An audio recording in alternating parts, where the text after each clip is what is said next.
पता नहीं क्या हो गया है इस लड़के को। पहले कितना मम्मी मम्मी बोल बोल कर आगे पीछे घूमता रहता था, जब देखो तब मम्मी के पास ही बैठना है। लेकिन अब तो जैसे उसके लिए मम्मी पराई हो गई है। 2 मिनट पास आकर बैठने का भी समय नहीं है कि माँ एक बार प्यार से अपने बेटे को गले ही लगा ले। सुषमा जी आंखों में आंसू भरकर गोविंद जी से कह रही थी, क्या करे सुषमा जी भी, माँ की ममता होती ही कुछ ऐसी है। ऐसी बात नहीं है सुषमा, वो तुमको बहुत चाहता है, लेकिन शायद अब खुलकर बता नहीं पाता। और अब बहू भी आ गई है, शायद इसीलिए संकोच करता हो।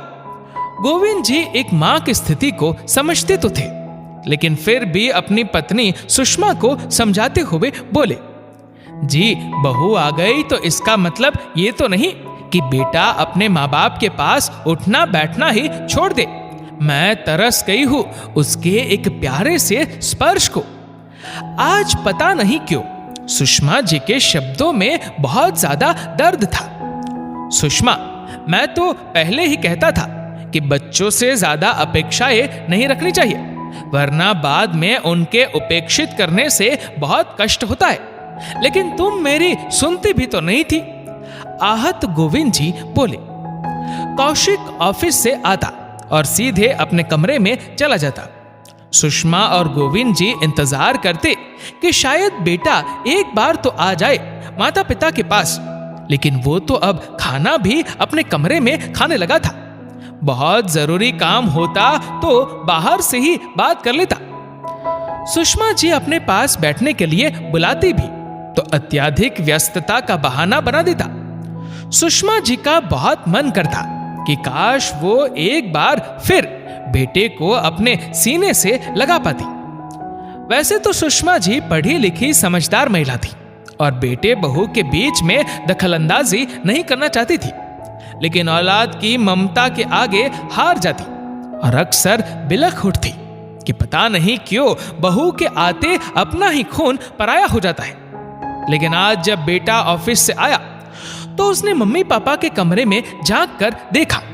सुषमा जी हैरान थी, क्योंकि आज बेटे ने 5-6 महीनों बाद उनके कमरे में ऑफिस से आने के बाद झांका था। आ गए बेटा ऑफिस से? सुषमा जी ने सहज ही पूछा। हाँ मम्मी, आओ 2 घड़ी हमारे पास भी आकर बैठो। महीनों बीत गए तुमको अपनी माँ के पास बैठे हुए। सुषमा जी अपने आंसुओं को अंदर ही अंदर पीते हुए बोली, जी मम्मी। और अचानक कमरे में आकर कौशिक माँ के गले लग गया। ये बेटे के द्वारा महीनों बाद का स्पर्श उन्हें अंदर तक भिगो गया। फूट फूट कर बिलख उठी उस माँ की ममता। मम्मी, आज अचानक मेरे दोस्त की मम्मी उसे छोड़कर चली गई।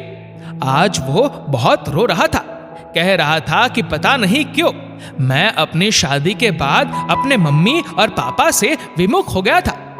मम्मी मुझसे बात करना चाहती थी, लेकिन शायद मैं उनको जानबूझकर उपेक्षित करता रहा। काश एक बार मम्मी लौट आए तो मैं उनसे माफी मांग लूं। उसकी बातों से मुझको एहसास हुआ कि कर तो मैं भी वही रहा हूं। प्लीज मम्मी, मुझे माफ कर दीजिए। आज से मैं रोज आपके पास आकर बैठूंगा, चाहे कोई कुछ भी कहे। मैं अपने मम्मी पापा को नहीं छोड़ सकता, शायद कभी नहीं। कौशिक भी माँ के गले लगे लगे बिलख उठा। बेटे के एक प्यारे से स्पर्श से आज सुषमा जी के मन से बेटे के लिए सारा मैल धुल चुका था। दोस्तों, इस वीडियो को लेकर आपकी क्या राय है नीचे कमेंट करके जरूर बताइएगा।